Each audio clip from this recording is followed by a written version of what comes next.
ಸ್ನೇಹಿತರೆ ನಮಸ್ಕಾರ. ನಮ್ಮ ಯೂಟ್ಯೂಬ್ ಚಾನಲ್ಗೆ ನಿಮಗೆ ಸ್ವಾಗತ. ಸ್ನೇಹಿತರೆ, ಗೃಹಲಕ್ಷ್ಮಿ ಯೋಜನೆಯ ಬಗ್ಗೆ ಮತ್ತೊಂದು ಬಿಗ್ ಅಪ್ಡೇಟ್ ಬಂದಿದೆ. ಗೃಹಲಕ್ಷ್ಮಿ ಯೋಜನೆಯ ಆಗಸ್ಟ್ 1ರಿಂದ ಹೊಸ ರೂಲ್ಸನ್ನು ಜಾರಿಗೆ ತರುತ್ತಿದ್ದಾರೆ. ಸ್ನೇಹಿತರೆ, ಹಾಗಾದರೆ ಆ ಸರ್ಕಾರದ ಹೊಸ ನಿರ್ಧಾರ ಏನೆಂದು ಇಲ್ಲಿ ನೋಡೋಣ. ಅದಕ್ಕೂ ಮುನ್ನ ನೀವೇನು ನಮ್ಮ ಯೂಟ್ಯೂಬ್ ಚಾನಲ್ಗೆ ಸಬ್ಸ್ಕ್ರೈಬ್ ಮಾಡ್ಕೊಂಡಿಲ್ಲ ಅಂದರೆ ಸಬ್ಸ್ಕ್ರೈಬ್ ಮಾಡ್ಕೊಳ್ಳಿ. ಹಾಗೆ ಪಕ್ಕದಲ್ಲಿರೋ ಬೆಲ್ ಐಕನ್ನ ಕ್ಲಿಕ್ ಮಾಡಿ. ಮತ್ತು ಈ ವಿಡಿಯೋನ ನಿಮ್ಮ ಫ್ಯಾಮಿಲಿ ಮತ್ತು ಫ್ರೆಂಡ್ಸ್ನ ಶೇರ್ ಮಾಡಿ. ಹಾಗೆ ಈ ವಿಡಿಯೋಗೆ ಒಂದು ಲೈಕ್ ಮಾಡಿ.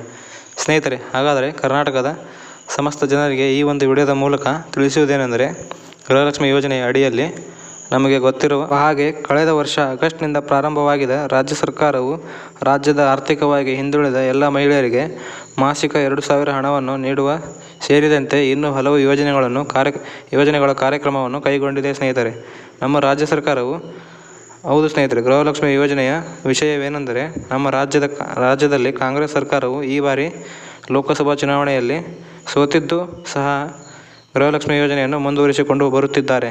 ಈಗಾಗಲೇ ಮುಖ್ಯಮಂತ್ರಿ ಸಿದ್ದರಾಮಯ್ಯನವರು ಹೇಳಿರುವಂತೆ ನಮ್ಮ ರಾಜ್ಯದಲ್ಲಿ ಕಾಂಗ್ರೆಸ್ ಸರ್ಕಾರವು ಅಧಿಕಾರದಲ್ಲಿ ಇರುವವರೆಗೂ ಗೃಹಲಕ್ಷ್ಮಿ ಯೋಜನೆಯನ್ನು ಜಾರಿಯಲ್ಲಿ ಇರುತ್ತವೆ ಎಂದು ತಿಳಿಸುವುದರ ಮೂಲಕ ಕಟ್ಟುನಿಟ್ಟಾಗಿ ಹೇಳಿದ್ದಾರೆ.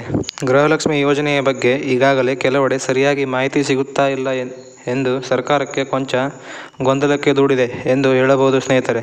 ಆದರೆ ಸ್ನೇಹಿತರೆ, ಯಾರೂ ಆತಂಕ ಪಡುವ ಅಗತ್ಯವಿಲ್ಲ ಎಂದು ಹಾಗೂ ಇನ್ನೂ ಹಣ ಬಂದಿಲ್ಲದವರ ಖಾತೆಗೆ ಹಣವನ್ನು ವರ್ಗಾವಣೆ ಆಗುವಂತೆ ನೋಡಿಕೊಳ್ಳುತ್ತೇನೆ ಎಂದು ಮಹಿಳಾ ಮತ್ತು ಮಕ್ಕಳ ಕಲ್ಯಾಣ ಅಭಿವೃದ್ಧಿ ಸಚಿವೆಯಾದಂಥ ಶ್ರೀಮತಿ ಲಕ್ಷ್ಮೀ ಹೆಬ್ಬಾಳ್ಕರ್ ಅವರು ಯಾವುದೇ ಅನುಮಾನವಿಲ್ಲದೆ ರಾಜ್ಯದ ಜನರಿಗೆ ಭರವಸೆ ನೀಡಿದ್ದಾರೆ.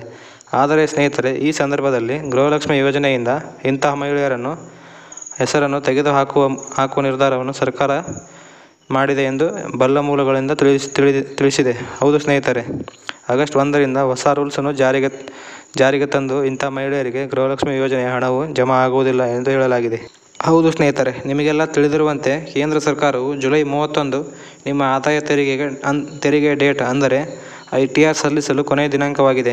ನಿಮಗೆಲ್ಲ ತಿಳಿದಿರುವಂತೆ ಆರ್ಥಿಕವಾಗಿ ಸದೃಢ ಇರುವ ಮಹಿಳೆಯರು ಕೂಡ ಹೆಚ್ಚು ತೆರಿಗೆಯನ್ನು ಅಂದರೆ ಹಣಕಾಸಿನಲ್ಲಿ ಚೆನ್ನಾಗಿ ಇರುವಂಥ ಮಹಿಳೆಯರು ಆದಾಯ ತೆರಿಗೆ ರಿಟರ್ನನ್ನು ಪಾವತಿಸುತ್ತಿದ್ದಾರೆ. ಅಂತಹ ಮಹಿಳೆಯರಿಗೆ ಈ ಗೃಹಲಕ್ಷ್ಮಿ ಯೋಜನೆಯ ಹಣ ಜಮಾ ಮಾಡಲು ಸಾಧ್ಯವಿಲ್ಲ. ಈ ಕಾರಣಕ್ಕಾಗಿ ರಾಜ್ಯ ಸಚಿವಾಲಯವು ಅಂತಹ ಎಲ್ಲ ಮಹಿಳೆಯರನ್ನು ಗುರುತಿಸಿ ಅವರನ್ನು ಗೃಹಲಕ್ಷ್ಮಿ ಯೋಜನೆಯ ಪಟ್ಟಿಯಿಂದ ತೆಗೆದುಹಾಕಲಾಗುತ್ತದೆ ಎಂಬ ಮಾಹಿತಿಯು ಈಗಾಗಲೇ ತಿಳಿದು ಬಂದಿದೆ. ಸ್ನೇಹಿತರೆ, ಮುಂದಿನ ಆಗಸ್ಟ್ 1ನೇ ತಾರೀಕಿನಿಂದ ಈ ಒಂದು ನಿಯಮ ಜಾರಿಗೆ ತರುವುದು ಎಂದು ಮಾಹಿತಿಯು ತಿಳಿದು ಬಂದಿದೆ.